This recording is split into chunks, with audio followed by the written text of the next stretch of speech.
Hi, thanks for watching the Pro Pilot Playbook podcast. We want to tell you we're excited to announce that we have a whole new video that's exclusive on our website, and we're dropping some very exclusive content that you won't find on YouTube.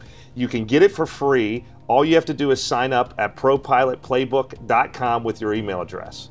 This video is loaded with some of our best stuff from the program, actually. Some of our greatest tips, tricks, hacks, and shortcuts. We're gonna give away a handful of them for free. If you're just starting training, in the middle of training, or even thinking about flight training, you're gonna get value from this.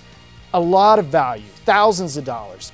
Actually, it could save you hundreds of thousands of dollars. And all you have to do is go to propilotplaybook.com. You'll see a link to the video. You put your email address in. We're not going to spam you with a bunch of email. It's just a way to keep track of who's signed up.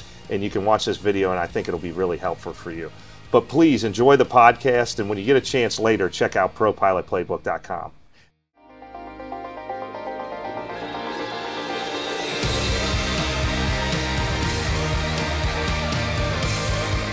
Hello, aviators. Welcome back to the Pro Pilot Playbook podcast, where we bring you the tips, tricks, hacks, and shortcuts to get you to be a pilot faster and cheaper.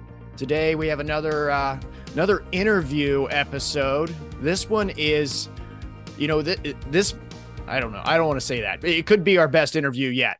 Well, we've only, This is only our third one, but this gentleman has quite a background, quite a story to tell. And he's going to, just in his experience, be answering many of the questions we're constantly getting emailed to us. So I'll let Mike introduce our guest here.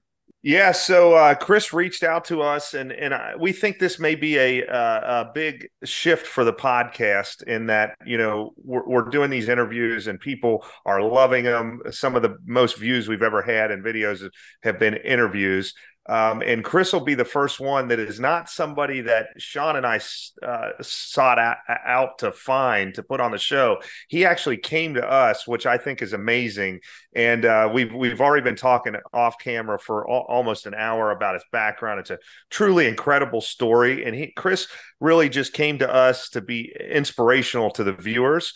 So we want to encourage anyone is watching, like Chris was, if you have a story to share that you think would help aspiring pilots, certainly reach out to us, because we read this. I mean, this situation with Chris has occurred over a 4-day period. Basically, he just started watching our videos. He emailed yesterday, and then we got him on today.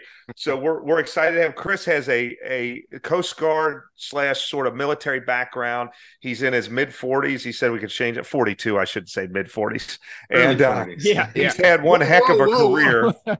Yes.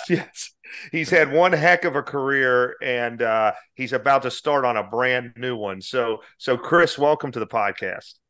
Thanks, guys. I'm really happy to be here. I'm really happy to just share and give back, just share my experience and just give a little more knowledge to your listeners and to your subscribers and watchers that I can help with their path on becoming a professional pilot. Absolutely. I would say one of the biggest questions we get asked is, I'm in my 40s. Is this even attainable for me? Am I wasting my time and money? That's probably the number one email we get.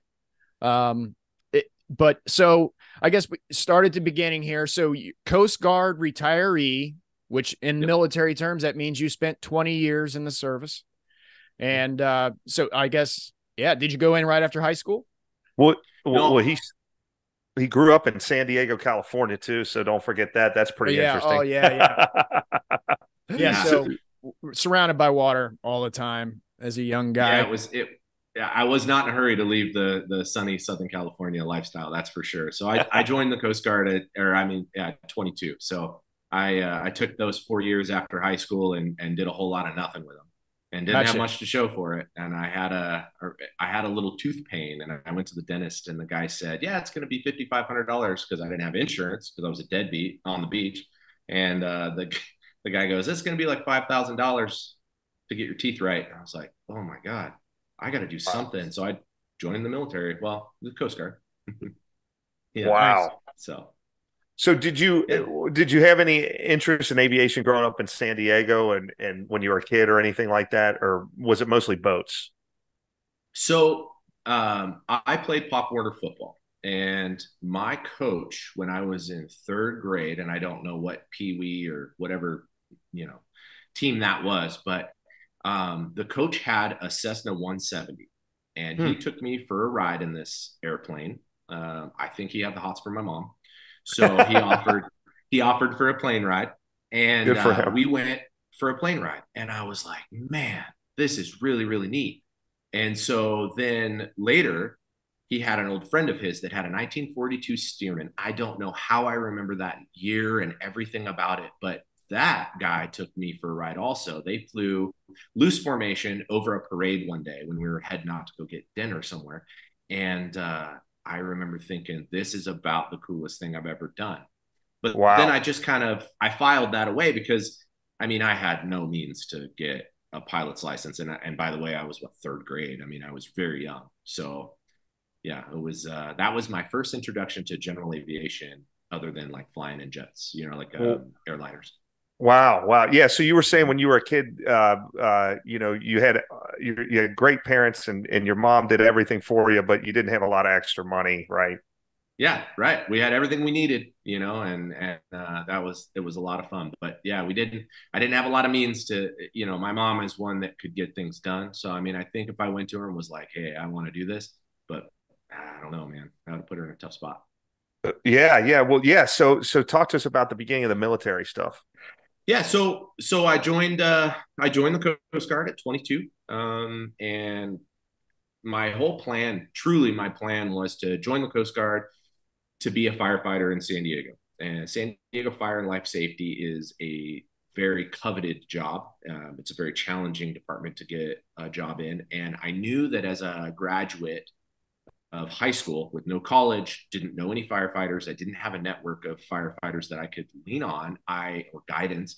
I needed to do something to create a resume that would separate me from the rest. And so I joined the Coast Guard. One of my best friends was in the Coast Guard, and he called, was like, hey man, you got to check this out. This is a really cool opportunity. This is a cool job. You should do it. Just do it for 4 years. And he sold it to me with like, it's a zero money down home loan for the rest of your life. If you ever want to buy a house, I mean, there was a lot of benefits that came with it. Oh And yeah, I all the thought, well, VA I'm not, stuff. Yeah. yeah, but I was thinking, I'm just surfing and the word coast is in the name, Coast Guard, it's first word. So this is for me. Little did I know, I spent a lot of time around oceans, but they were very different. Like the Gulf Coast, Mobile, Alabama, there wasn't a lot of waves there, but I did catch it good a couple times. Oregon, I did get really good waves. They got world-class waves in Oregon. And I just, I joined the Coast Guard kind of on a whim. So Right. So your yeah. job ended up in the Coast Guard have nothing to do with firefighting necessarily. Well, kind of. We are EMTs. So my job in the Okay. Coast Guard was a helicopter rescue swimmer, and so we provide The pre-hospital life Guardian. support. Yeah, the Guardian. Yeah, Yeah. yeah. Except they have an extra letter in their name. I'm not an overachiever, Right. so Yeah, it Fischer is is that just is like the guy crazy. in the We were work. talking off camera that your last name is the same name as the character in the movie, only spelled Yeah, different. That is yeah. interesting. Yep. So yeah, so I joined the Coast Guard and went to go be a helicopter rescue swimmer. I walked into the recruiting office there in San Diego, and I walked in. I had just come from the beach. I was with my friend John, and we walked in the front door, and I'm putting on my shirt. I got sand up to my knees. I'm kicking on my flip flops. I drove a 1970 Volkswagen at the time, and I walked in the door, and the guy says, "Can I help you?" And there was a photo on the back wall, this poster, and it was this guy hanging from a cable, and he's pointing in a direction, and it's misty, and there's rolling waves, and I pointed at it. I said, "Yep, see that guy right there?" And he looks over his shoulder, and then he looks at me with a big smile on his face, thinking everyone probably says the same thing. And I go, "That's me. Where do I sign?" And so the guy laughed. He was actually an aviator. He was a flight mechanic, and the recruiter was. He had his flight helmet there on his desk, and so I signed the paperwork, and I was gone in a couple of months, and that was the plan. The plan was they're EMTs. We do swiftwater rescue, we do high angle rescue, ropes, cave rescue, avalanche rescue, crevasse rescue. I mean, just all kinds of rescue. It's not just in the ocean. Rescue specialist would probably be a better name for it. Gotcha. Wow. Yeah. So while you go ahead, Mike. Yeah. So there's a video that we discussed off camera. Oh yeah, that we're going to put in a link. I mean, let's get right in that. If you go on YouTube and you put in "massive wave wipes out boat during Coast Guard rescue," there's a video you'll see that has 72 million views from a few months ago, and it's pretty crazy. I mean, there's a rescue swimmer trying to save this boat, and the boat is just wiped out. So kind of tell us the story on that video. Yeah, that so I wasn't there, but we are a pretty small group of guys. Yeah. And if any of my brothers are watching this thing, there might be a few embellishments. No. Anyway, no. So that was an interesting case. That was actually at the Columbia River Bar, at the mouth of the Columbia River in the Pacific. It separates Washington and Oregon. And that place, we do training every year. We do it in the fall and in the spring. We have 2 sessions. And we get to, sharpen our craft there. Newly minted or newly, qualified rescue swimmers go there. And we know that in that time of year, the waves are the biggest, and they're going to be pretty consistently big. So we practice things like cave rescue. We practice things like open ocean survival. We practice things like swimming in the surf. And that particular day, they were going to have a training evolution that was going to happen right there in the surf. And our training maximums basically are that we can't go and practice if the waves are bigger than 25-foot breaking waves. And the wind one is the one that I can't quite recall, but I think it's somewhere around 35 knots sustained wind. And then there's a gust spread in there because it makes it hard for them to hover a helicopter, the pilots to hover a helicopter in those environments. So the helicopter got underway, got out there, took a look at the on-scene conditions and was like, this is a little outside of our training envelope. And right about a half mile from the bar is a helicopter pad. And we put this trailer out there that has, heat in it. And it's stacked with a bunch of rescue swimmers in it, about 12 to 15 rescue swimmers, I believe. And we work in 2-man teams when we go to that. One person gets in the water and you're being rescued, and then the other one is the rescuer. And you'll do one evolution. Then the guy will get in the water. He'll be hanging out down there, duck diving and swimming in the surf, and the other guy will come and rescue him. And then once you get rescued, you switch roles, and then the other guy becomes you switch back and forth. You do a few evolutions, and then you come back to the helicopter pad. They land, they kick 2 guys out, 2 new guys hop in, they repeat, rinse and repeat. Well, that day when they got on scene with the helicopter, they took a look and they were like, it's a little too big. We're going to go ahead and cancel training. So all the guys in the trailer are thinking, well, what are we going to do with our day? What kind of training can we get? Maybe we go swim in the surf from the shore or something. And at that point, a Mayday came in over Channel 16 that was talking about a vessel that was dead in the water that was drifting into the river bar. It turns out that this boat had been stolen. It was from a guy from Canada, had come down to Astoria or somewhere in the area and had stolen this boat and had tried to take it across the river bar. And so that's why there was actually someone trying to cross the bar with waves that big. It's unusual. Wow. That they would. Did you just say Astoria back there? Astoria, Oregon. As in the Goonies. As in the Goonies. And Kindergarten Cop. Don't forget Kindergarten Cop. Yeah, how can you forget? Yeah. That's right. So they were en route back to the air station. They go to the little helicopter pad we have there, landed. The flight mechanic, the guy that runs the hoist that saves our life every time we go out of the helicopter. Those guys are phenomenal. He hops out of the plane, runs to the trailer, busts the door open, and there's just a bunch of swimmers standing there, and they all look over at him. And he goes, there's a boat. It's taking on water, or it's sinking at the Columbia River bar. At the bar, I need a swimmer. And then just runs away. So, well, you got a bunch of, guys that are they're just chomping at the bit to go help somebody. We dedicate our life to this. Everything we do, from our nutrition to our workout to our daily routines, it all revolves around being the best we can offer to the taxpayers, the American people. And so this guy all the seasoned vets that were in that trailer, they all looked at the brand new guy. I mean, just graduated rescue swimmer school, just got qualified, newly minted, green. They all looked at him and they were like, "Today's your day, bud." And they kicked him out of the trailer and told him to go get it. And he was stoked. This guy is a stud. I mean, an absolute stud. You can but all see of them it. are. Yeah, they all are. But yeah, so he goes out there, he hops in the helicopter, they take off, and the door opens. And if you could imagine, just put yourself in his mind or into his situation. You're sitting in a helicopter, the door's closed. They're flying out there fast as they can go. Get out there about a half mile, so you're there just like that. The door slides open. You're sitting in the doorway looking down at that. It's unbelievable. I'm watching it. He got almost to the boat right before the freaking wave just crushes him. Well, so he swam up to the boat. He was yelling at the guy, "Hey, get in the water, because you need to get away from the waves." Sure. I'm in the water. If you get in the water, you're okay. I got you. You know, he can swim good enough for two people. Sure. And there was a Coast Guard small boat there that had thrown the guy a life jacket, but they were unable to transfer the guy to their boat because the waves were just too big and the weather was just too crazy, but they were able to throw a life jacket to him. So he had a life jacket on, which saved his life. If he didn't have that, he'd be gone.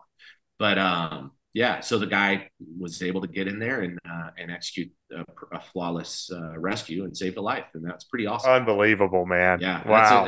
That's a really cool opportunity that young man had. Yeah. Wow. Well, this is an awesome example of what you did in the Coast Guard, and I'll put a link to it in the notes here. If you're watching on YouTube, you can scroll down and click on that. But all right, so this retirement thing, it just happened. You just retired, correct? Yeah. I retired June 16th out of San Francisco. We work out of SFO there, out at the International Airport. And I just retired. I'm still technically on active duty, but I'm on terminal leave, what they call. It's like I'm using all my paid time off. And on November 1st, I become a civilian. Gotcha. But yeah. So how long ago did you, at what point, how long ago did you start flying, and what caused you to do that? Was it just you were getting short in your, before retirement and I got to figure out something to do, or, give us that story. Well, so I transferred all around the country and ended up in, at different units. And at about 14 years, I landed in Elizabeth City, North Carolina. And an opportunity just presented itself that I just did it. And I'm so grateful I did. So what happened was I received an email that said, if you've ever thought about getting your pilot's license and you want to leverage your GI Bill, come to this brief. So I went, and it was in the middle of the workday. And I was there. I was at a training command at the time, teaching people how to exit. If your helicopter lands in the water and then flips upside down, how do you get out of that? How do you egress that? Because bubbles up. Hovering. Yeah. But yeah, that's right. Because we are hovering over the water at low altitude. We don't have, if we lose an engine, we're committed to the water most of the time. Sometimes we can fly it out, but most of the time, power required single engine in a hover exceeds power available on a single engine, right? So we would train that, and it's a requirement for recurrent training. So I was at this training command, and there were some other kids that were there that were trying to get out of class. So it was me and these two kids that were trying to get out of class that showed up. So the guy just said, listen, if you want to fly, just let me know. He was an old Vietnam veteran. He was a fighter pilot from the Vietnam era. That was a flight school. He was going to start at that airport. It was actually from Baltimore, Maryland, and it was down in Elizabeth City. He came down, flew 3 of his planes down there. He had a Warrior, an Archer, and a 150. And those were the 3 planes he was going to start with down there. And then after that, he was going to start building, depending on how much, how many people wanted to start flying in his school. So he taught me how to leverage my GI Bill to get all of my ratings. I had no idea, though, that as I said, yeah, I'll do that. And he goes, well, go on the VA website, just sign your stuff over, to us, and sign your VA allowance for schooling, or whatever it's called, your GI Bill, sign that over. And then we'll just a couple months at a time per class, and we'll teach you how to fly. And so I didn't give him the whole thing, but just a couple months, and So I was able to start flying with them, and I got my private pilot's license with my GI Bill, and I checked the online portal. How much did I use? How much do I have left? Because it's a 4-year degree that you're supposed to be able to get. Mm-hmm. It used 3.5 weeks of my GI Bill for my private pilot's license, and it was $15,000. It was awesome. How much? 15. It was 15,000 is what the GI Bill paid for tuition and fees, because it was a state university. So it was a community college of Baltimore. Wow, that's great. Oh, yeah. So he was hooked up. I was just about to say, that's awesome. You got to use it for your private. I'm also military, and I used mine for my instrument and commercial through the VA. We may be talking not apples to apples here. You were actually using it through a college, but the VA has a flight program, unless that's changed, and you can use it for everything past private, and that's a separate basket of money. It just has to be a 141 flight school, but this was hooked in through a college. So you were able to, that's great. This is the key that I want to share with people. So I truly reached out to your podcast and to your listeners because I wanted to share this thing. Words are important. You need to be a degree seeking student at a public university. If it says something state university, you're at a public university. It's not a private university. So, for example, you have Liberty University, right? Liberty has a flight program. They're a private school. There's not a state university. But if you have Arizona State University, ASU, has a degree seeking an aviation degree. And in that course curriculum, with all the list of classes that you need when you're a freshman and you're going to that school, they will give you every semester you will take these classes, these classes, these classes, and then at the very end, you get your degree. Well, if you're a degree seeking student at a university, and it's a public university, the VA recognizes all classes that you take as a requirement for the degree. They are not looking at what your degree is in. So, for example, if you were going to take underwater basket weaving, for example, they're going to pay for that, even though it's arbitrary, has nothing to do with your degree. They're going to pay for it because it's required for your course electives.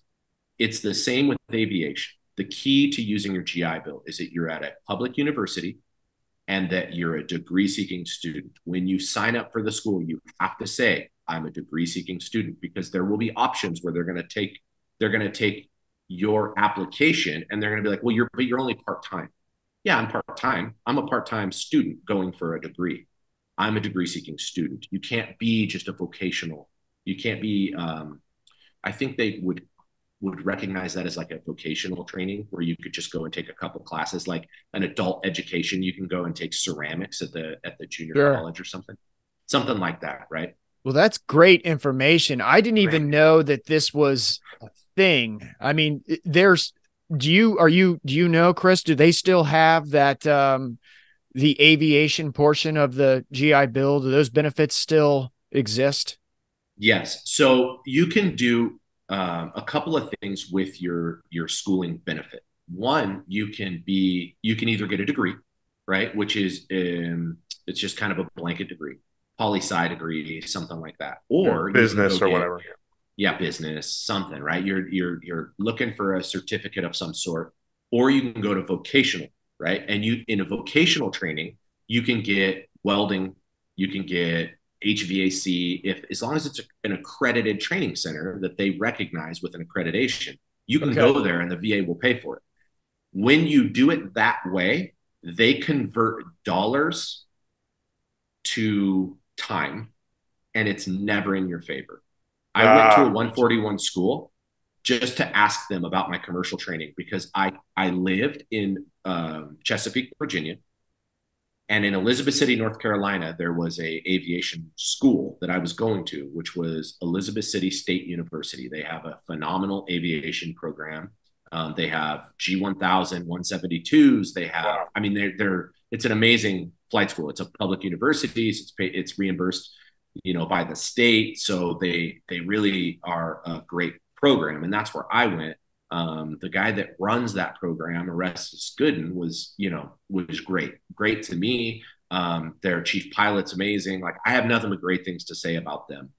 In North Carolina, cost of living's pretty low if anyone's looking to go there, in Elizabeth City, and it's just a phenomenal flight school, very well run. So they were an hour away from my house, and I went to an aviation, just like a 141 flight school at an airport right around the corner from my house. And I checked in with them and I said, how much would it be if I used my GI Bill to go to your training? And they gave me the breakdown. And I remember hearing at the very beginning of my time when I received the GI Bill that was like, it's worth $35,000.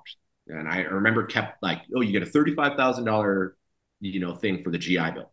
Now for flight training, or welding or anything, whatever. Anything. Okay. It's worth $35,000 is what I was told in boot camp. Well, now it's post 9/11 GI Bill. They removed the dollar amount, and now it's just getting a degree, because degrees are far more money than they were 20 years ago. Wow. Well, so now if you go to a 141 flight school, that there is a dollar amount that your GI Bill is worth to the VA, and if you're going to go vocational, they're going to remove X amount for the dollar amount of your GI Bill. And so, for example, when I went to that flight school, I think they were going to take a year and a half of my GI Bill just for commercial training. And then when I went to Elizabeth City State University, because I was a degree-seeking student and it was only going to take 4 semester hours of classes, the GI Bill only removed 4 semester hours of classes worth, and it was only 4 weeks of my GI Bill instead of over a year. What a loophole. It absolutely didn't make sense. So as if I was a part-time student getting a degree in aviation engineering, which is what I'm doing, and I'm going to try and get that done at ASU using my GI Bill, but and part-time because I'm flying. If I were to leverage my GI Bill in that way, it would be a 4-year degree. You divide that, every one of those classes, you just takes a little bit of your GI Bill out, and at the end of it, you'll have no GI Bill left, and you'll have a degree. That's how I think about it.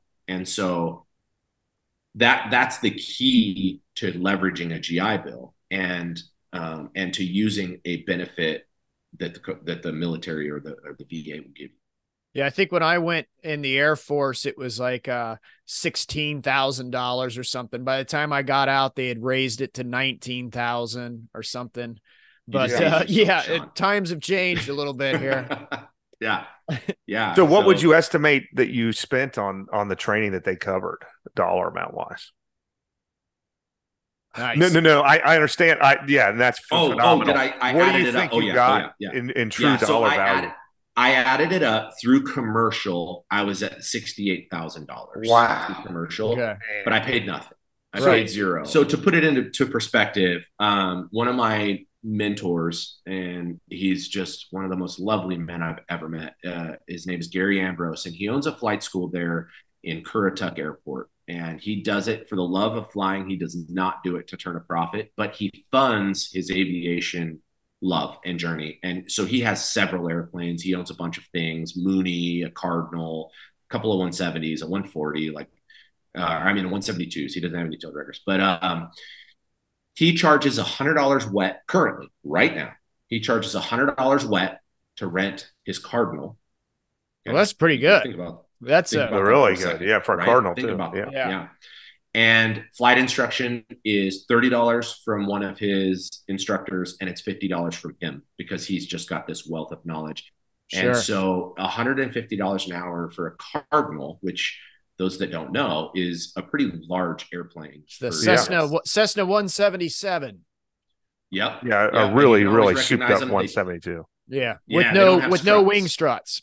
No struts. So yeah, that's one of those ones you can get in a little over your head because you can load a lot of stuff in there. So you got to make sure your weight balance is calculated. But anyway, so if you're thinking about right out there, $150 or $130 an hour to fly, in Vice, my last unit that I was stationed at was in San Francisco, and I went there and I was paying $200 an hour for a Cessna 172. So and $150 an hour for the CFI, and they're 1099 employees, so they're not paid by the flight school. So you're paying a flight instructor $150. $150 an hour for a CFI. Yep. Whew. Yeah. Wow. And that's why I got my CFI, was because I went to go check out in that airplane, and I was like, you guys make how much?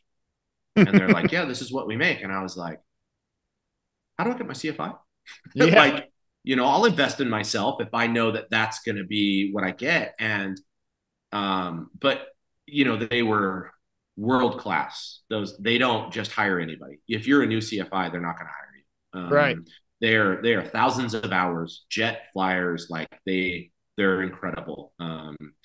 One of the ladies there, Sherry Diamond, was doing upgrades with like CFI and multi, and she's been flying longer than I've been lying about it. She's got a ton of knowledge, and she's really great. She knows just a ton.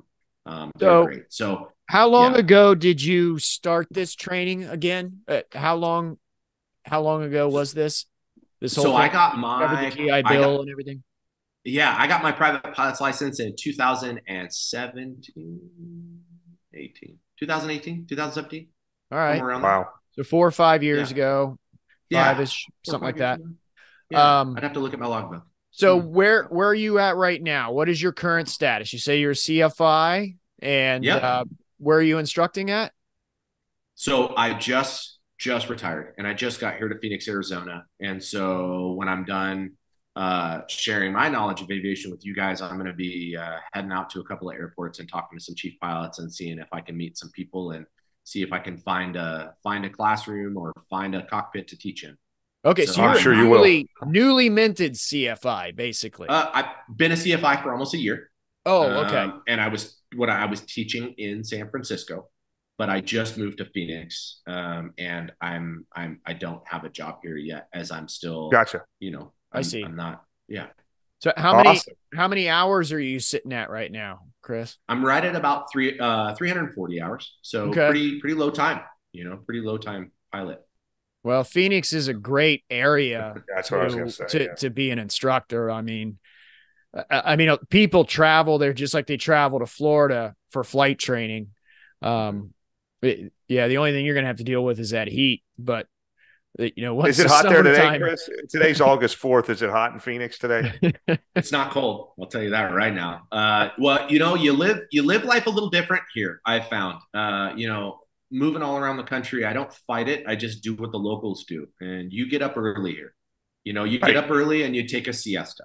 That's not bad. Key, right? So if I'm up at 5, it was 81 degrees this morning at 5 a.m. for the dog walk. And wow. 81 degrees is lovely. I mean, absolutely amazing. And so you walk around, go for a couple mile walk and enjoy the weather. And then as the time goes, it's 11 right now. So yeah, it's going to be about 100 degrees outside now. And in about an hour, it'll be 108. And then in another hour, it'll be about 112. And then in another hour, it'll be, I don't know, don't go outside. Don't go outside. Yeah, my family moved here many years ago, so that's what brought me to Phoenix. My mom moved here, and so I'm like one neighborhood over. My kids can ride their skateboards to their grandma's house, and that's pretty amazing. Oh yeah, wonderful. It's a wonderful time. That's what life's all about, right? So I was just trying to set up my life so that I can travel as a pilot and know that the house we had a network of people that could help, and that my wife wasn't just on her own in the middle of nowhere, right? Yeah. So in this current environment, you're going to need that here real soon. Yeah. Building the resiliency for sure in the house. Yeah, it's a great move professionally to move to that city too, because there's going to be a ton of corporate jobs. I mean, with Scottsdale and Sky Harbor, and there's airlines based there. Allegiant's based there. I mean, you're going to have a lot of opportunity.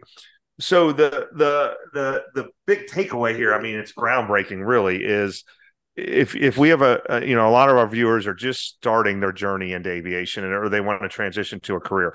And a lot of them are probably thinking of joining the military. So everybody always thinks, well, I'll join the Air Force and then they'll train me as a pilot, and then I'll get out of the Air Force and I'll fly for Delta, right? So you're presenting actually a much easier option, really. Because don't you have to enlist? Tell everyone to do what I just said. You have to enlist for like 11 years and all that. In this case, you could do it almost as quicker, right? You could do a 4-year enlistment also. Not to be a pilot, though, right?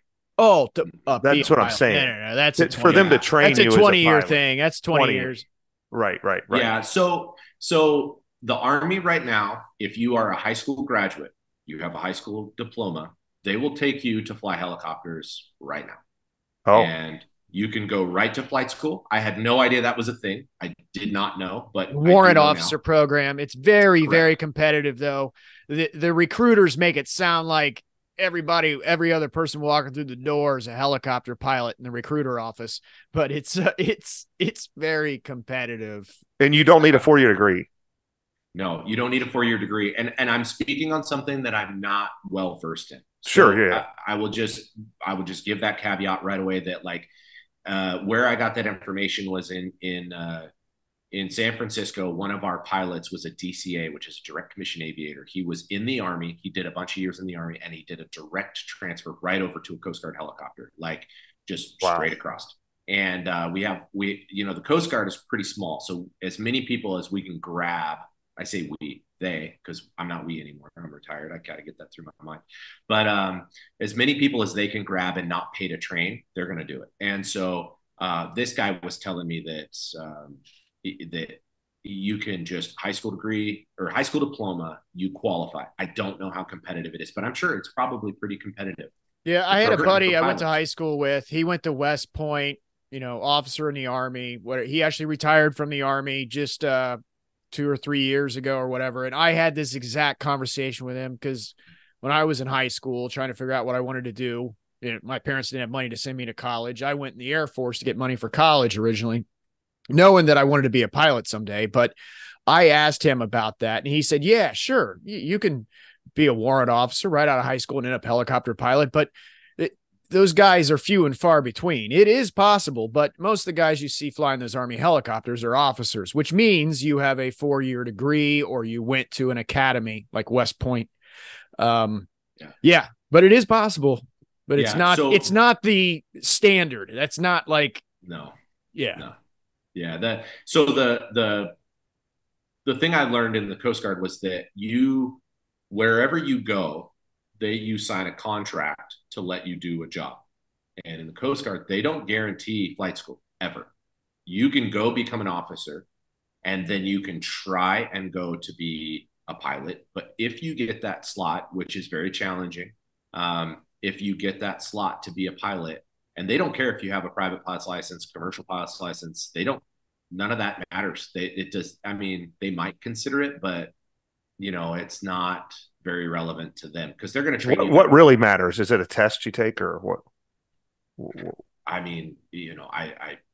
Your network, maybe. Yeah. How many people how well you were. Like in the Coast Guard, you enlist or you get a commission, and then you prove yourself. How well did you get along with your superiors? How well did you get along with your peers? Those people are the ones that are connected with the people making the decision. And that's, I think, everywhere in life. Sure. I think that's everywhere. And it's a valuable lesson to know. But so you guarantee it's like 13 or 16. I think it's 16 years, 13 years, something like that for Coast Guard. If you become a pilot, it's a long commitment. And a lot of people are like, way too long. And I get it. I totally get it. Air Force, same, all those services. If you want to be a military pilot, number one, you're going to make a good living. You're not going to make a great living, but you're going to make a good living. Those guys are, they make okay money. But it used to be, it was like a 10-year commitment in the Air Force to be a pilot, but none of those guys do 10 years and they may be now because of the pilot shortage and all the money flying around in this industry, but those guys always did 20 because what happens is at, 9.5 years in, if you haven't re-upped yet, they start throwing money at you or something else like an extra whatever. Look, you can have the office on the corner guy. We just need you, whatever. Yeah. They're not going to let you go until you spend your whole 20 years.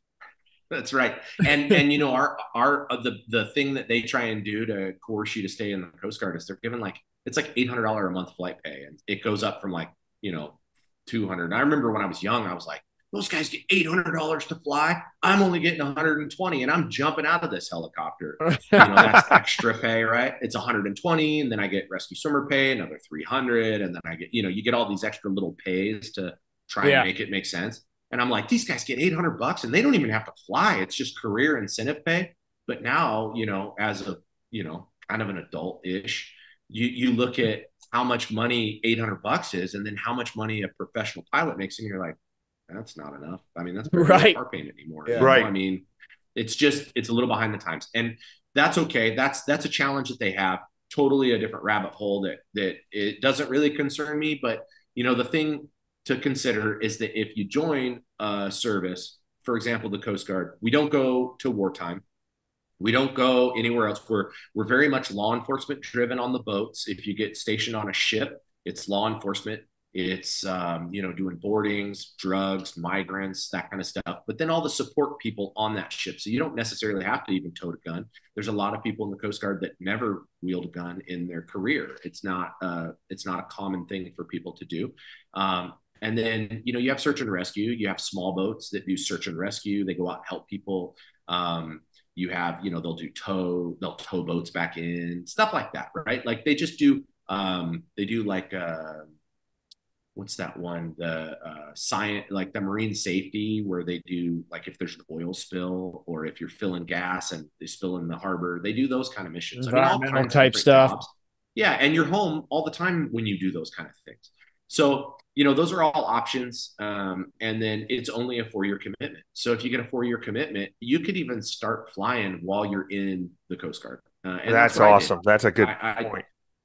When I was brand new in the Coast Guard, and I actually joined the Coast Guard to be, a firefighter in San Diego. I went to paramedic school at my first unit, and my boss was so flexible because I was doing something to better myself. And I was working really hard when I was there. And I think, he saw me as like one of his projects of like, hey, you're a leadership challenge. So I'm going to take a little extra time with you. And I went to paramedic school. And there was a point in time where for an entire semester, I only went to work 2 days a week, half day, because I was in school full time the rest of the time. And they just made it work.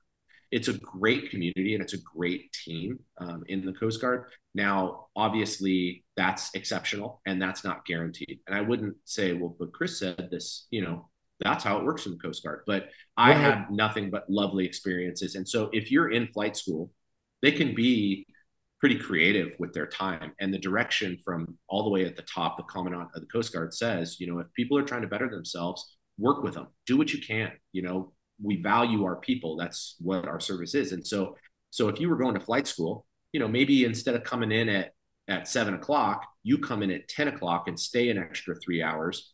And then you fly in the morning. And then you're working on your flight time while you're in the Coast Guard, get all the way to CFI, start training, have a little side hustle on the side. You're doing the Coast Guard thing during the day. You're flying in the evening time. You're flying on the weekends. You're building those hours.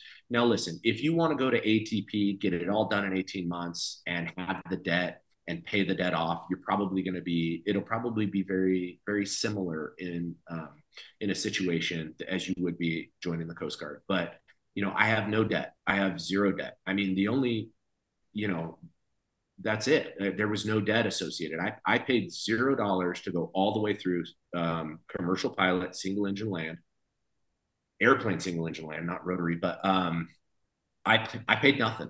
I paid zero, right. And I've got almost $70,000 in training. And that only took, less than 4 months of my GI Bill. I still have 32 months of GI Bill left that I can That's unbelievable. To school.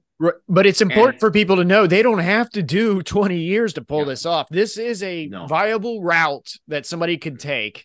Not just Coast Guard, but you got Army, Air Force, Navy, Marines. Mm-hmm. Some of those other services may tie up more of your time than a Coast Guard guy, but I don't know.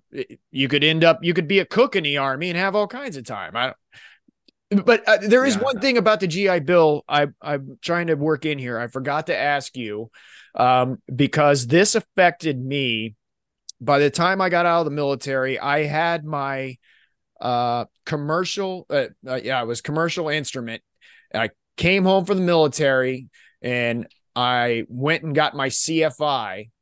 And at the time, everything was moving so fast. I never even applied it wasn't at a 141 school, so I couldn't use the GI Bill thing.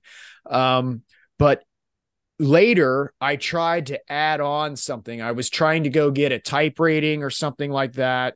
at flight safety, which would have been accredited, but this was way past my DOS, data separation. Do you know the timeline on how long you have to use the GI Bill benefits? Has that changed? It used to, I think mine was, it was like 10 years or something. And the clock had ran out on me to use That's it. the number. That's the number that sticks out in my head, but that's a quick Google search. I would just say, quick Google search on that one. Yeah, in general, if you are a military veteran and you're watching this, just to find more information, you can call your local VA office, get on the VA's website. All this stuff's out there. Yeah. So, Chris, could you go get now a multi-engine rating right now, or a type rating in a citation or something with the? So my current plan is. So I will be separating from the Coast Guard at the end of October. November 1st, I'll be a civilian. At that point, I will put in for my VA disability rating. And I know a lot of pilots are scared of that, but I'm just charging into it because it's just what needs to happen. And then there's another program that I'm going to use. But if I were to just use my GI Bill, starting January, I would be able to get, I could do it now, but because when I moved here, I didn't want to just rush into school right away and have, I need to do a few things around the house. But in January, I will be going for II and multi, and then MEI right after that, just to get everything that I can done. Wow. Get all my certificates and ratings. And then after that, I'm hoping that I can find someone that would allow me to come work with them just as a CFI, not having II. I don't think you're going to have a problem finding a position as a CFI. I mean, cool. Right. The entire industry is hurting from the top to the bottom on finding people. What's your plan after you get your CFI job here going, start putting the hours in the logbook? What's next for you, man? First of all, I think you're gonna have an awesome career you're gonna have a hell of a resume to put in front of somebody. That's what I was gonna say. Yeah. But what's your plan? Are you thinking airlines, or what are you looking at? When I started this, I remember saying to my friends, my friends are a pretty rowdy group. They fall out of helicopters for a living. So they're some of the best people I've known and the most capable people I've known. I mean, they're good at everything. So being in a room of these idiots is just great. I love them. But anyway, I remember thinking there is no way I could fly a bus in the sky. There's no way. But then I started really thinking about it and listening to your podcast and kind of following your content. And when you guys were talking about like these little jets are flying to like islands for people to be on vacation. Or you guys discussed, I heard your conversation, Sean, about when you went to Napa and had that wine tasting experience. Oh yeah. I was like, oh man, I was like, yeah, that sounds really neat. So I'm not too sure what it looks like, but I've always lived by the preparation and meets opportunity, and that will be my success. I'm optimistic. If I get to 1,500 hours and I have not had any opportunities, which I would find very hard to believe, being around an airport for that long, and I've never met a stranger, so I talk to everybody. Then I think that I'll put an application in somewhere. I just met a JetBlue pilot the other night at baseball. My son goes to he has this batting cage. He goes to baseball classes, and I take him every night. He works on hitting and catching and all this stuff, and this guy walks in a JetBlue uniform, and I just immediately right to it. This guy, his name was Ryan. It was amazing. He was just they got the working man's pilot uniform. The blue. Yeah. I mean, and he was so friendly and just shared with me his knowledge, and it was really cool. And I think that I think those things will continue to happen, and we'll see who's going to be. I think the key for me is to be based where I work. So like as long as it's someone that flies out of Phoenix, I would love to fly. Yeah, I don't think you're Sean, I got to say, this guy's a pro networker, man, and he's got a great resume. I'm going to make a prediction. He's going to be flying a G6 out of Scottsdale to Maui once a month for some billionaire. What do you think? Exactly. Well, that's what I was going to say. If you truly are you decide you're chasing down a corporate gig, you don't need to wait for the 1,500 hours for that. Right. You can get in the right seat as a co-pilot in one of these corporate jets, way before that. In the Part 91 world, that 1,500-hour rule doesn't apply to the Part 91 world. I fly with kids sitting next to me in the right seat. I call them kids, because they're all in their 20s, and I'm 46, but I got these guys sitting next to me with the same amount of time you have right now. And, wow. We get them an SIC type rating in the airplane, and they sit over there for, you'd be surprised after just a couple of 100 hours in one of those machines, how savvy you can become at it. And, then we end up, we get them to a point where we upgrade them and we get them the full type rating, and they become captains for us. That's how we're fighting the pilot shortage, is we yank flight instructors out of their role and stick them in the right seat of our corporate jets, instead of trying to find the guy who's already experienced and everything. And we talk about that in the program, the Pro Pilot Play. And there's probably some podcast episodes on that same subject, but want to throw that in there. Awesome. Yeah. I just love airplanes. It's funny. My son plays soccer. My other son plays soccer at this field that's right next to Mesa Gateway. And I get to sit there and just watch airplanes take off and land. And, it's just like, I like airplanes. So I think anywhere I find my home and anywhere I find a fitting, or wherever I fit in, I'm pretty excited. I'm pretty excited to start a new career that is a little less taxing on my body. Yeah. So get ripped out of water in your 40s. So I got a non-aviation question. So I saw an interview with I think it was after he won the 3 gold medals, a legendary swimmer, Michael Phelps, and they're like, well, Michael, you just won all this. Are you going to go on vacation? He goes, yes. And they're like, where are you going to go? And he said, anywhere not around water. When I vacation, I don't want to be anywhere around water. Is that how you are? Do you not like swimming or anything? Listen, I love being in a body of water. I do. I enjoy surfing. I drive over to San Diego. All my friends over there are like, how are you moving to Phoenix? And I'm like, because you're only 5 hours away. I can surf and stay at your house anytime I want. I paid 50% for my house that you paid for yours. Right. It just makes sense, right? But no, I love being in the ocean. But I got to tell you, if it would be, I don't know if you could pay me $1 million to stare at that blue line at the bottom of the pool and swim back and forth and push off the wall. I don't know if you could do it. I mean, yeah. You do that for 20 years, it's pretty boring. Oh man, that's awesome. But, that's awesome, man. Yeah. Well, we can't thank you enough. I mean, this was a heck of an interview. It's going to be very helpful for people. I mean, really, you sought us out within 3 days. We have you on here, and hopefully people are watching that have a story like, that could be helpful like yours, and they reach out to us also. I got one last question for you, Chris. Yeah.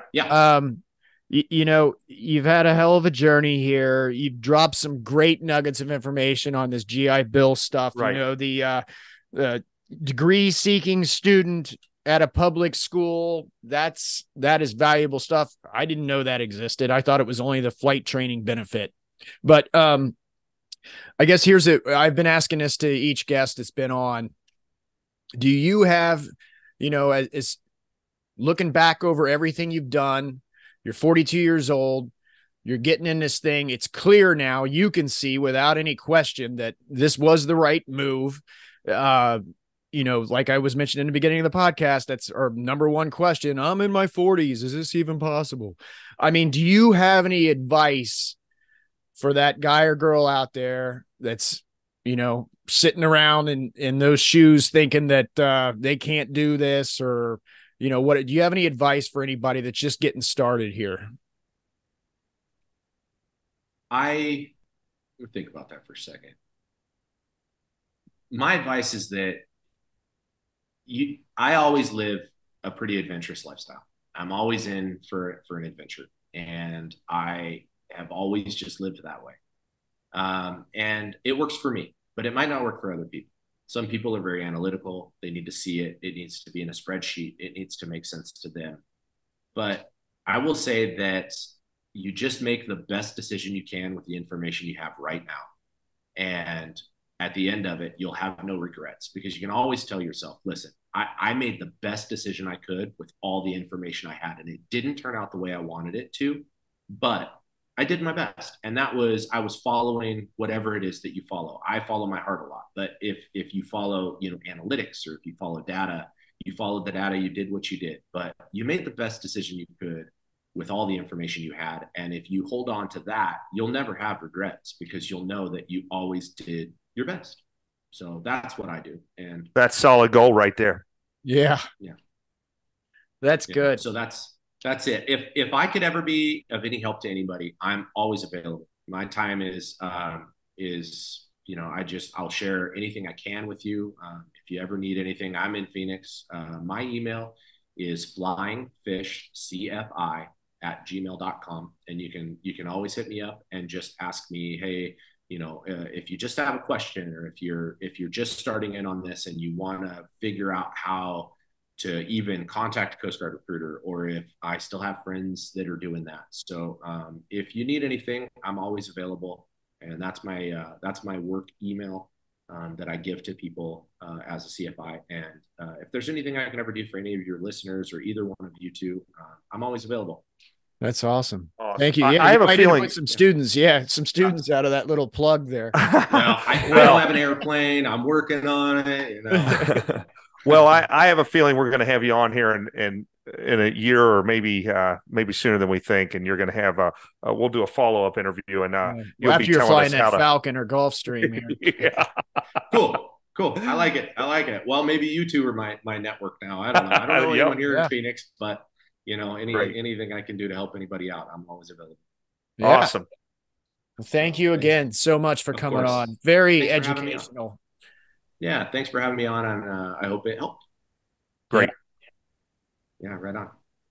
Hey, thanks for watching this video at the Pro Pilot Playbook Podcast. We want to invite you to go to our website, propilotplaybook.com, and check out our free exclusive video. This video is hot. Yeah, this is a special little thing we put together, loaded with some really good tips, tricks, hacks, and shortcuts. Going to save you a lot of money. Could be hundreds of thousands of dollars. If you're in flight training or thinking about it, you need to watch it. propilotplaybook.com. Check it out.